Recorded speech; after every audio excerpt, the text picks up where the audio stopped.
사람의 마음이 하나님의 본성을 품으면 천사처럼 선한 사람이 되고 마음속에 악마적 그런 본성을 내 속에 품게 되면 인간은 사악한 사람으로 변화됩니다. 어떤 사람도 이 세상에 선한 사람은 없습니다. 다 본질적으로 타락한 인간입니다. 그럼에도 불구하고 그 마음에 하나님을 닮으려고 하면 그 사람은 천사처럼 땅 위에서 선한 그런 인간의 모습을 보이지만 마귀의 그 악성을 우리 속에 볼 때에는 어떤 사람든지 악마적 그런 존재로 전락하게 됩니다. 일반적으로 그 선한 사람의 그 본성을 자비롭고 또 선한 그런 마음을 긍휼이라고 이렇게 말합니다.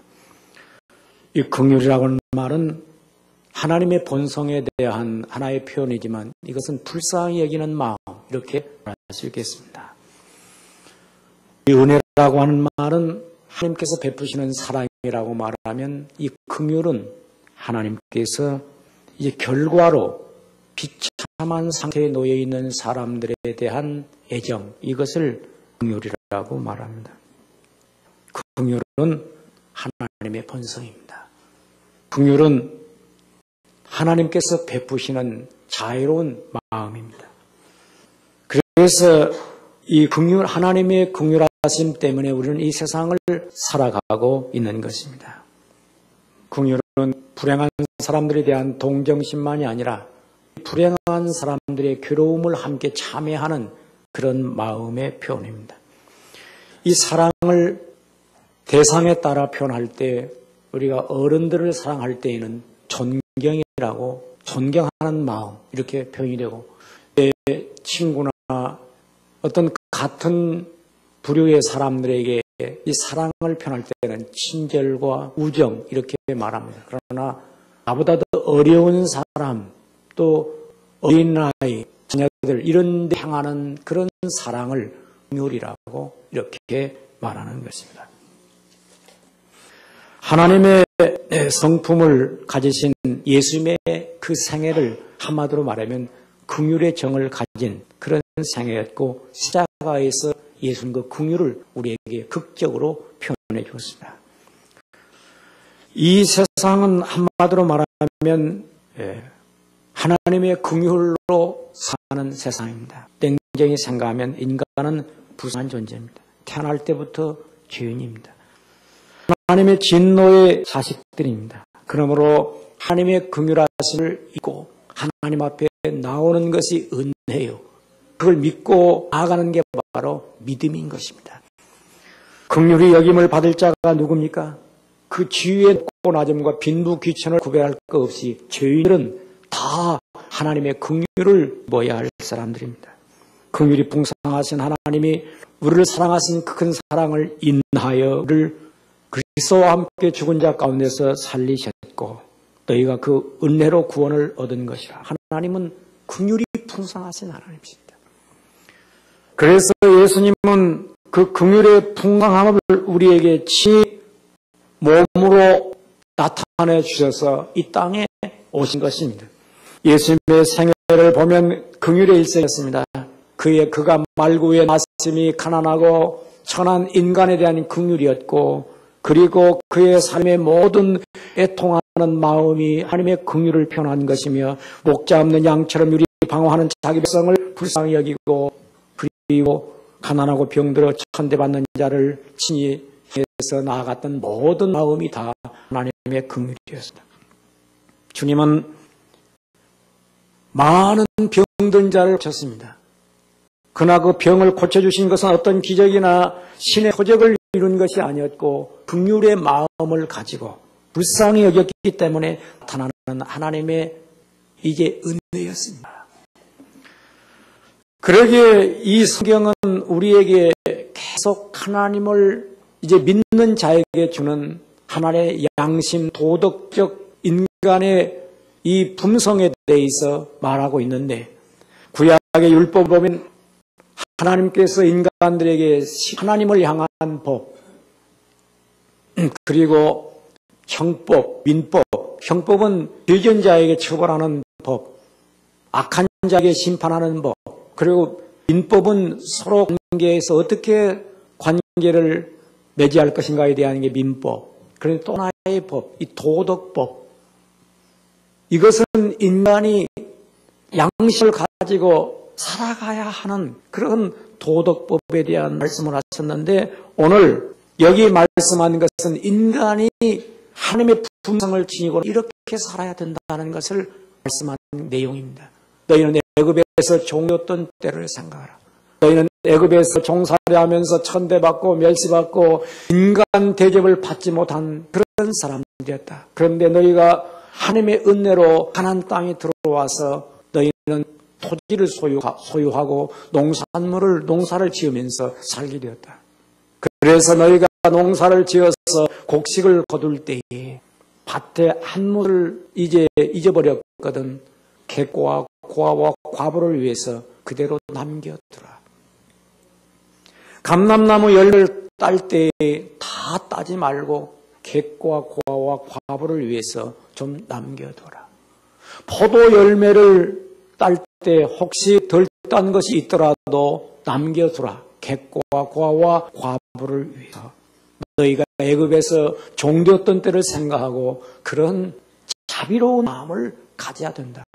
이것은 하지 않는 자에게 어떤 처벌을 한다든지 법에 위법된다든지 그런 얘기가 아니고 인간의 동정심을 가지고 그런 정도의 자비를 베풀 때 성경은 이렇게 우리에게 마지막 결과에 대해서 말하고 있습니다. 19절 보겠습니다.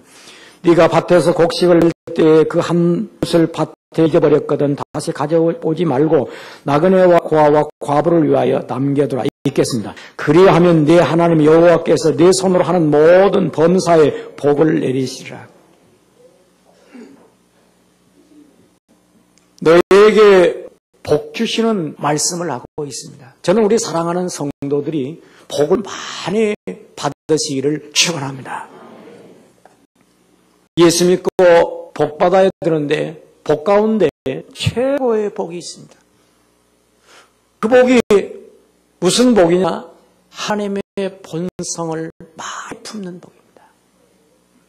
하나님께 영광을 돌리는 복입니다. 복 가운데 최고의 복이 무슨 복이냐? 하나님의 성품을 많이 자기 가슴 속에 품을 때 이 사람은 복 받은 사람이에요. 우리 사랑하는 성도들이 그런 마음을 가지시기를 축원합니다. 자기 자신도 하나님의 품성을 지을 때 내가 복 받은 사람이구나.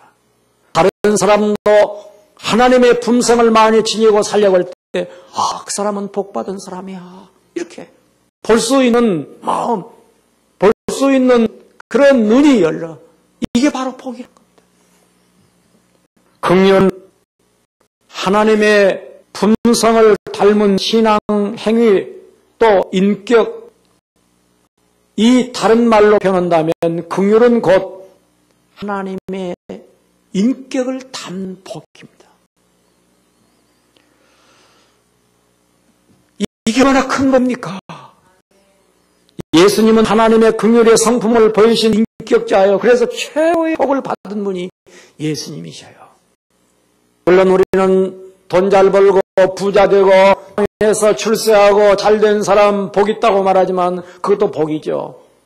그 속에 악한 인간성을 지녔으면 딱 우리는 이렇게 말해야 됩니다. 복 없는 자구나.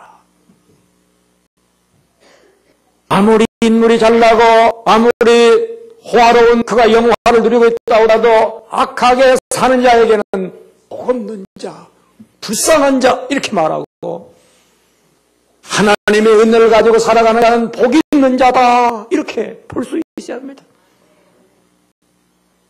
남을 미워하고 사는 사람은 복 없는 자예요. 남에게 악하게 하는 자는 복 없는 자예요.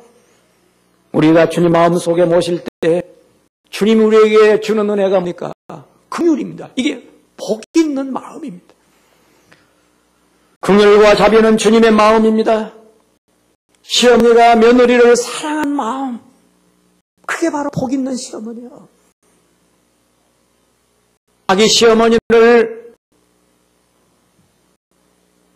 긍휼히 여기는 마음을 가진 며느리가 복 있는 며느리야. 우리가 이 세상을 살아가면서 이런 생각을 해야 됩니다. 자기 자신을 보면서 하늘과 땅, 내 마음에 선한 마음을 가질 때 스스로 자기를 향해서 내가 복 있는 사람이지, 이런 생각을 해야 됩니다. 복이 따로 있나? 선하게 사는 게 복이지. 그게 복이요. 예수님께서 의에 줄이고 목마른 자에 대한 주님께서 팔복을 선하면서 마음이 가난한 자 복이 있나니 천국이 저희 것이요 애통하는 자 복이 있나니 저가 위로를 받을 것이요. 이게 무슨 말입니까? 긍휼은 그 마음을 담았어요. 하나님의 본성을 내 안에 담았어요. 이게 복 있는 자요. 섹스피어는 베니스 상인에서 긍휼에 대해서 이렇게 정의하고 있습니다. 긍휼의 마음은 강요되는 되지 않는 것이니 그것은 하늘에서 땅에 내리는 단비처럼 이중의 축복이 된다네. 베푼 자에게 축복이요 받는 사람에게도 은혜가 된다네. 그것은 강자 중에 강자요 보좌 위에 앉은 왕관보다 귀하다. 긍휼이 세상의 임금의 쥐보다 더 위에 있고 그것은 왕의 가슴 속에 구임한다. 그것은 하나님 자신의 본성이다. 이 긍휼의 마음을 갖는다는 건 왕관보다 귀한 것이다. 그렇게 생각하는 자에게 복이라는 겁니다. 성도는 긍휼의 은혜를 받아야 되고 베풀어야 됩니다. 그래서 긍휼의 마음을 가져. 예수님은 우리에게 형제를 용서해 주지 않는다고 말합니다. 용서하는 마음을 가질 때 자기 자신이 복이 있는 사람이에요. 만약에 남을 용서하지 못하고 억울하게 한 맺혀 있으면 내가 복 없는 자가 되는 거예요. 그래서 스스로 복 없는 자 만들어 살지 말고 자기 자신을 복 있는 자로 만들어 사시기를 축원합니다. 남을 미워하면 복이 없어요. 그것 자체가 벌써 복 없는 사람이요. 왜? 괴로우니까요. 남을 용서하고 평안을 얻으면 그게 복 있는 자요. 예수님은 십자가 위에서 모든 것을 용서하면서 주님 무슨 생각합니까? 내가 하늘의 복을 받은 사람이지. 아버지여 저들은 하지 못하여 그러하오니 저들의 죄를 사서 이게 얼마나 복 있는 자입니까? 우리는 그러므로 이 땅에서 우리가 살면서 아무도 미워하지 말고 용서하면서 큰 복을 가슴에 담아 사시기를 축원합니다. 중국의 맹자는 인간의 선은 측은히 여기는 마음이라고 해서 측은지심, 남을 측은히 여기는 마음이 바로 이게 복 있는 자요, 선한 자라는 것입니다. 제게 큰 영향을 준 한 분이 있는데 제 고향 이웃에서 태어났던 판사였습니다. 김홍섭 판사라고. 그 유명한 그의 전기를 담은 책들이 사도법관 김홍섭 무산을 넘어서 그런 책들이 나와 있는데 그는 판사였지만 그에 대한 소개를 이렇게 말하고 있습니다. 사도법관, 사도법관 김홍섭. 법의 속에 성의를 입은 판사. 법의는 입었는데 그 속에 성스러운 옷을 또 입은 판사. 그래서 그는 재판할 때 여기 피고에게 이렇게 말합니다. 나도 하나님 앞에서 죄인이요. 그러나 내가 대한민국의 법관이 되었기에 그대들에게 법으로 선고하노니 이해해 주오. 그는 법에 의해서 선고를 하고도 내려가서는 그 사람들에게 당신 하나 똑같은 죄인이요.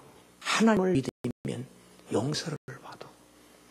감방을 찾아가서 그들 격려하고 또 불의의 남의 것을 가난해서 도적질해서 여기 끌려온 자에게는 당신이 이제 법에 어겼기에 내가 당신에게 실형을 선고하지만 그리고 돌아가서는 그들에게 자기 월급을 팔아서 그 어쩔 수 없이 이제 이 범죄한 그에게 사랑을 베풀어. 결국 그는 명대로 살지 못하고 51세에 세상을 떠났는데 박정희 대통령도 그에게 배도의 깊은 뜻을 표했다.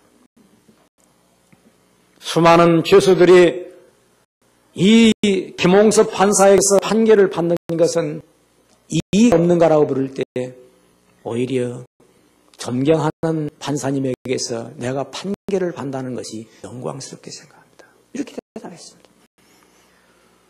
그는 한 가지가 있었습니다. 긍휼의 마음을 가졌습니다. 오늘 이 세상이 악해지고 있습니다. 우리 마음속에 눈물이 말라가고 있어요. 인정이 말라가고 있어요. 모두 다 사악해지고 있어요.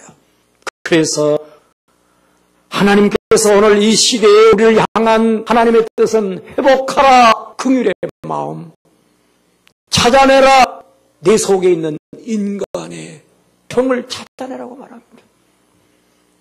부모가 자식을 향하는 인심에 마르고 모든 사람들 관계가 다 이제 무관심과 삭막한 이 황폐해가는 인간성에 하나님께서 오늘 이 시대에게 원하는 것은 모두 다 마음속에 하나님의 자비로운 마음을 받으라는 것입니다. 둘째로 이 긍휼은 나 자신을 행복하게 하는 마음입니다. 그리스도인의 마음, 이 자비로운 마음을 가질 때 긍휼이 있는 자 복이 있나니 저가 긍휼의 여김을 받을 것이요. 이것은 예수님께서 우리에게 말씀하십니다. 다른 사람을 불쌍히 여길 때 내 마음속에 평화가 옵니다. 다른 사람을 불쌍히 여길 때 내 마음속에 하나님께서 하늘의 은혜를 담아주십니다. 이것이 행복입니다. 뭘로 이걸 얻겠습니까? 그래서 긍휼히 여기는 마음 자체가 나 자신을 한없이 복되게 하는 것입니다. 저는 혼자 이런 생각을 많이 했습니다. 나에게 가장 행복한 순간이 언제냐고 묻는다면 내가 눈물을 흘릴 때입니다. 눈물을 흘릴 때는 하늘을 탐는 순간이에요. 눈물을 흘릴 때는 가장 진실한 순간. 눈물을 흘릴 때는 가장 신비한 순간. 다른 말로 말하면 가장 행복한 순간. 왜? 하나님의 은혜에 감격해서 흘리는 눈물, 다른 사람을 생각하면서 내 마음속에 눈물을 담을 때에는 이 마음은 자신의 행복을 위한 은혜가 되는 것입니다. 하나님은 오늘도 우리에게 이 은혜를 이 시간 우리에게 주시기를 원하십니다. 뉴욕에 가면 나과다 비행장이 있습니다. 뉴욕에 가면 국제공항은 케네디 공항이라고 말하고 국내공항은 나과다 공항이라고 말합니다. 나과다라고 하는 판사가 있었는데 그분이 어느 날 법정에 앉았는데 한 노인이 끌려왔어요. 무슨 죄로 노인 여기 왔어? 그러자 노인, 제가 너무 배가 고파서 뉴욕 거리에서 빵을 훔쳐먹고 이제 경찰에 붙들려 왔습니다. 왜 빵을 훔쳐먹었어? 너무 배가 고파서 그랬습니다. 그래, 당신은 남의 것을 훔쳐먹은 죄에 대해서 어떻게 생각하오? 이건 잘못인 줄 알지만 살아뵙게 먹었습니다.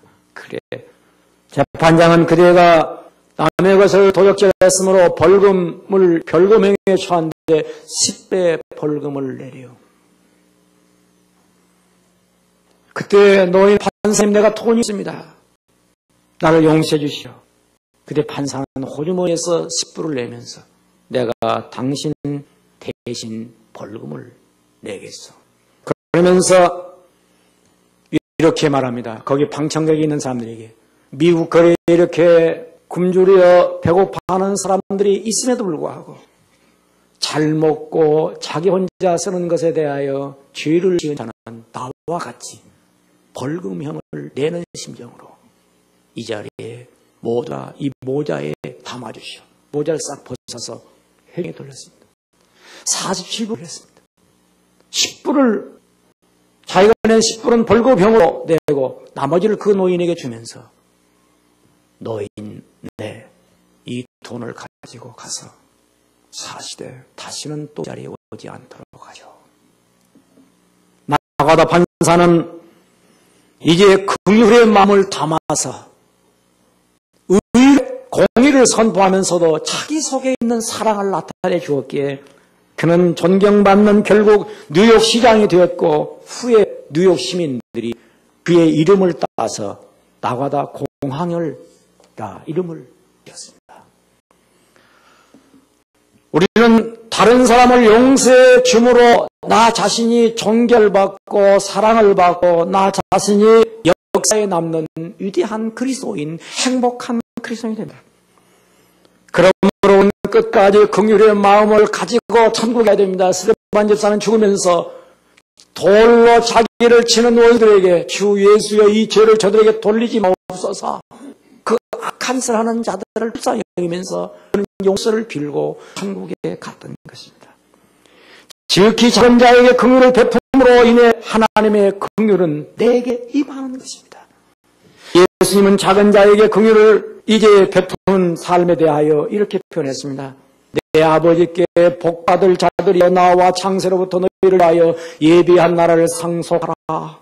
내가 줄일 때 너희가 먹을 걸 주어 목마를 때 마시게 하였고 헐벗을 때 입혔고 나흘 됐을 때 영접하였고 내가 이제 병들었을 때 보았고 옥에 갇혔을 때 찾아보았느니라. 그러면서 예수님 말씀하십니다. 내가 진실로 너희는 지극히 작은 자에게 한 것이 내게 한 것이니라. 이렇게 말씀하셨습니다. 오늘 주께서 우리 자신을 복되게 하기 위하여 긍휼의 마음을 담는 인정을 가지라고 말합니다. 그에게 빅토리아 왕이 나이팅게일에게 준 기념 훈장에 다음과 같은 말이 기록되어 있습니다. 긍휼을 행하는 길은 하나뿐이 아니다. 말로도 할 수 있고 돈으로 할 수 있다. 돈도 없고 말도 할 수 없거든 눈물로 하라. 셋째, 우리는 긍휼은 세상을 살려냅니다. 긍휼은 하나님께는 한없는 영광으로 드러나고 내게는 행복으로 주어지며 다른 사람을 살려냅니다. 하나님께서 우리에게 베푼 최상의 긍휼은 복음입니다. 그러므로 그리스도의 긍휼은 내 이웃에게 자비로 나타나는데 최고의 자비 행위가 복음을 하는 것입니다. 그에게 예수님께서 네가 굶주린 자에게 먹을 걸 줬느냐, 목마른 자에게 마실 걸 주었느냐, 헐벗은 자에게 입혀 주었느냐, 나그네를 맞이해 주었느냐, 전부 주었느냐고 묻습니다. 무엇인가 주는 마음, 이게 바로 긍휼입니다. 그런데 최고의 긍휼은 복음을 주는 것입니다. 사랑하는 성도 여러분, 우리가 이 땅에서 불쌍한 사람이 누굽니까? 죽은 자입니다. 이 불쌍한 자입니다.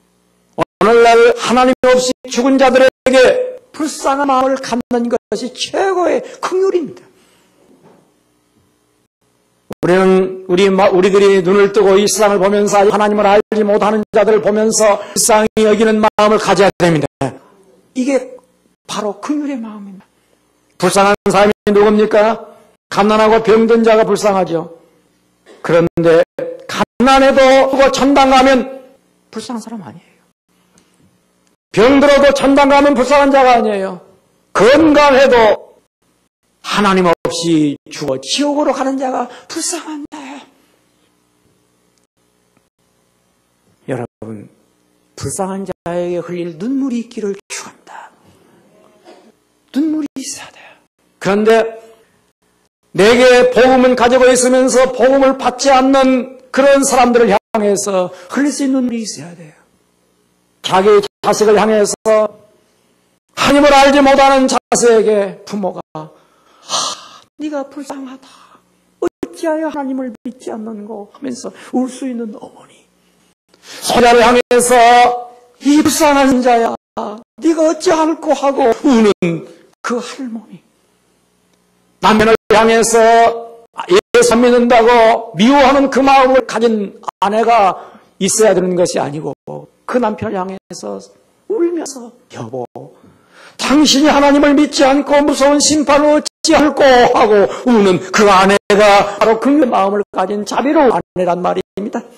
그런 마음이 있기를 축원합니다. 한때라도 울고 있는 그 마음을 가지자죠. 여러분, 밤중에 조용히 자리에 누워서 이런 생각을 해봅니까? 이 밤에도 억울하게 끌려가는 자들, 억울하게 탄식하고 있는 자들, 한에 채우는 자들 생각하면서 세상이 어찌 이렇게 수고하고 무거운 짐, 하늘에 분 바람소리, 인간의 한숨 소리요. 저 이제 오대양에 넘실거리는 그 파도소가 인간의 참으로 슬퍼 우는 그 눈물로 파도치는 그런 안타까운 마음이 흘러 가슴에 들어온 순간을 체험해야 한다는 겁니다. 한 맺혀 탄식하는 것으로 끝나지 말고 자유로운 마음이, 이 스바이처 박사는 어린 시절에 그런 말을 했어요. 잠자리에 들어 하나님, 이 밤에 추위에 떨고 있는 저 둥의 새들, 그리고 저 들 가운데 있는 이 눈보라 속에 추위에 떨고 있는 소들, 거기까지 자비를 베풀어 주시옵소서. 우리 마음이 그런 마음을 가져야 한다. 이정원 신학교를 졸업하고 날마다 울고 다녔어요. 왜? 안 믿는 사람들이 불쌍했어요. 그래서 수많은 사람들이 이렇게 말해 주었어요. 전사님 울지 마세요. 내가 믿어줘요. 저들은 예수를 믿지 않음으로 끌려갈 멸망의 날들을 보면서 이 어린 전도자에게 눈물이 일어날 때 그 눈물을 받으면서 은혜를 입었어요. 불쌍한 사람이 누굽니까? 오늘 분명히 우리는 예수 믿지 않는 사람이 불쌍한 사람입니다. 구약에서 불쌍한 자가 누굽니까? 객과 고아와 과부. 다른 말로 말하면 나그네와 부모 없는 자녀들과 그리고 남편 없는 여인들을 불쌍한 사람이라고 했어요. 그들은 당시에 집 없는 나그네들 먹을 게 없어요. 고아들이 얼마나 굶주리고 헐벗은가. 모든 생계를 유지해가는 남편이 다 세상을 떠났을 때 그들에게 남은 게 뭐 있습니까? 불쌍한 사람들로 당시에 여기고 그들을 위해서 자비를 베풀으라고 말하고 있습니다. 여기에 여러분 곡식을 다 거두지 말고 감람 열매를 다 하지 말고 포도를 다 하지 말고 남겨두라. 이 말씀 속에 신비한 하나님의 비밀이 있습니다. 객은 누굽니까? 나그네. 또 다른 말로 말하면 집 없는 사람. 고아가 뭡니까? 하나님 아버지가 없는 자녀들. 이런 과부가 신랑 없는 남편 없는 여인이라고 말한다면 뭘 의미하고 있습니까? 이 사람들이 어느 때가 더 불쌍합니까? 낮에는 그래도 돌아다니면서 먹을 것도 있죠. 활동할 수도 있죠. 밤이 오면 나그네는 갈 곳이 없습니다. 고아는 밤이 오면 갈 곳이 없습니다. 과부도 낮에 일할 때는 괜찮아요. 밤에 올 때 사랑하는 이미 그리운 것입니다. 뭘 얘기합니까? 낮에 살아있을 때는 상관이 없어요. 죽음의 밤에 올 때 하나님이 없는 자들이 갈 곳이 있어야죠.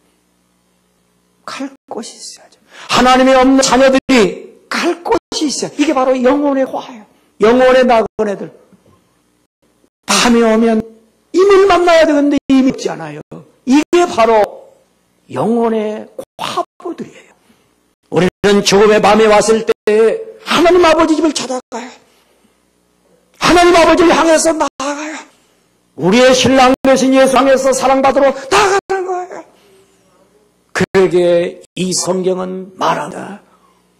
오늘날 이 땅에서 불쌍한 자가 누구요? 이 세상을 보면서 부어라 마셔라 하면서 허스가고 향락을 누릴지라도 저 불쌍한 자들 어찌할꼬 그 마음이 오늘 속에서 선처럼 흘러기를 축원합니다. 여러분 우리 속에 그 마음을 담아야 돼요. 왜 곡식이 뭡니까? 양식이 있으면 양식을 말하는 거예요. 감나무가 뭡니까? 기름을 짜는 거예요. 포도나무가 뭡니까? 포도열매가 뭡니까? 포도즙을 짜는 거예요.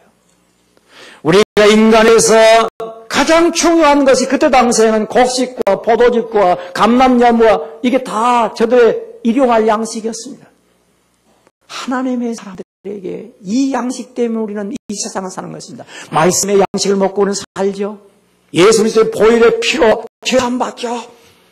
성령의 기름으로 능력을 받아 세상을 이기죠. 그래서 오늘 이 세상 사람들은 하나님 말씀의 양식이 없는 자요, 예수 보혈의 피가 없는 자요, 그리고 성령의 기름 부음이 없는 자요, 이 불쌍한 자들에게 주께서 우리에게 말씀하십니다. 남겨주어라. 너만 혼자 독차지해서 말씀을 얻고 보혈의 피로 죄사함 받는 걸로 기뻐하고 그리고 성령의 능력으로 취해 있지 말고 저들도 함께 남겨서 먹게 하라, 이렇게 말합니다. 오늘 사랑하는 성도 여러분, 오늘 이 속에 은혜를 담아야 됩니다. 20세기 말 감동적인 영화로 신들러 리스트가 있습니다. 이 영화는 히틀러가 유대인들을 학살할 때 힘나는 유대인의 한 사람이라도 더 구하기 위해서 자신의 모든 재산을 다 팔아 살려놓는 일에 최선했습니다. 그리고는 이렇게 봅니다. 내가 조금만 더 노력했더라면 한 사람이라도 더 살 것을. 이것이 가장 감동적인 장면이었습니다. 자기 전 재산을 팔아서 유대인들을 구해준 신들러가 내가 조금만 더 노력해서 한 사람이라도 살렸더라면 얼마나 좋았을까 하고 통고하는 장면이 모든 사람들의 가슴을 울리는 것이다. 내가 사실 때 가진 물질로, 시간으로, 노력으로 한 사람이라도 살려주었더라면 얼마나 좋았을까. 이것이 마지막 우리가 주님 앞에 섰을 때 우리의 고백일 것입니다. 사랑하는 성도 여러분, 오늘 우리 속에 눈물이 말라가고 있습니까? 우리 가슴 속에 인정이 말라가고 있습니까? 곰곰이 한번 생각하면서 회복하십시오. 날마다 내가 무엇에 미쳐 살고 있는가? 내 마음속에 인정을 회복하세요. 시험이가 있습니까? 며느리 보면서 아유, 제가 불쌍한 내라고 여겨보세요. 오늘 이 시간 여러분이 목사를 보십니까? 이야, 저 목사 불쌍한 사람이야. 먹고 살라고 저렇게 소리치네. 한번 그 마음을 한번 담아보세요. 목사를 불쌍히 여긴다는 마음을 가지면 그때 은혜가 막 쏟아질 것입니다. 쏟아질 거예요. 불쌍하게 마음을 가지세요. 저는 지금도 내 가슴 속에 그렇게 눈물을 쏟았던 한 순간이 있었어요.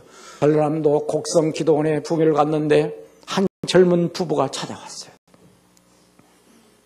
그러면서 목사님 뵙게 되어 너무 기쁩니다. 저는 저 섬에서 목회하고 있는 지점입니다. 제가 어떻게 저를 찾았어? 그러니까 제가 서남에서 목회하다가 목사님의 그 책 읽다가 너무 감동을 받았습니다. 목사님이 젊은 날에 목회하면서 이제 사과가 넘어갈 때 목이 걸렸고 밤이면 이불을 덮을 때에도 몸에 걸려서 긍휼의 마음을 가지고 다른 사람들에게 은혜를 베풀려고 할 때 그 심령을 지니고 저는 한시 울었습니다. 그리고 있던 어느 날 저 전라남도 서에서 목회자를 찾는다라고 하는 그 기사를 읽고 성함이야 비 오면 올 자가 많겠지. 내가 남이 오직 가지 않는다는 그곳으로 가야 되겠다. 부부가 결심하고 아이들은 가지 않겠다고 우는데도 그냥 갔다는 거예요. 가서 은혜로 살고 있다는 얘기를 제게 들려줄 때 나는 한없는 눈물을 흘렸습니다. 그 이유는 나는 시골에서 목회하면서 그 마음을 가졌는데 서울에 올라와서 기름진 음식을 먹고 좋은 옷을 입고 나는 내 심성은 긍휼의 정이 말라가고 있는데 그때는 이렇게 긍휼의 정을 갖고 살아가고 있다니 하늘 보낸 당신은 나의 스승이고 위대한 사도다. 함께 같이 울면서 호모니를 털어 그에게 주면서 힘을 내고 다시 사시오. 당신은 복받은 사람이요. 복받은 사람이요. 하고 격려하면서 한없이 은혜를 입던 그 순간이 제 가슴을 울리고 있습니다. 사랑하는 성도 여러분, 복받은 자가 누구냐? 오늘도 복 있는 자 누구냐? 좋은 집에 사는 자냐? 지금 돈을 많이 모아서 통장에 넣은 자냐?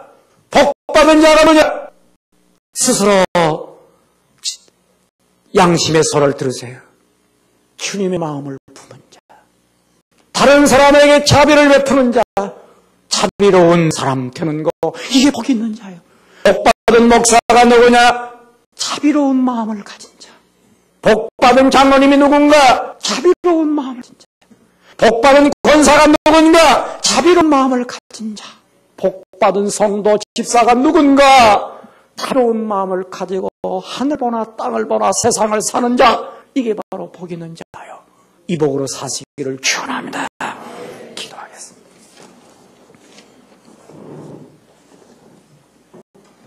주님, 이 시간 주의 은혜를 입었습니다. 주께서 자비를 주셨기에 자비로운 마음을 받았습니다. 그러나 세상이 강팍해지고 악해짐으로 저희들도 많이 세상 물들어 있음을 자백합니다. 용서해 주님, 우리 속에 끼어든 모든 악을 제거해 주시고 우리 속에 깊이 심어진 모든 강팍한 악성을 이 시간 다 버리게 하여 주시옵소서. 그래서 주님의 마음을 품게 하시고 주님의 뜻대로 살게 하시고 주님의 은혜를 입게 하옵소서. 예수님의 놀라운 사랑 간직하게 하시고 그 자비로운 마음을 우리 안에 품게 하옵소서. 예수님의 이름으로 기도하옵나이다. 아멘.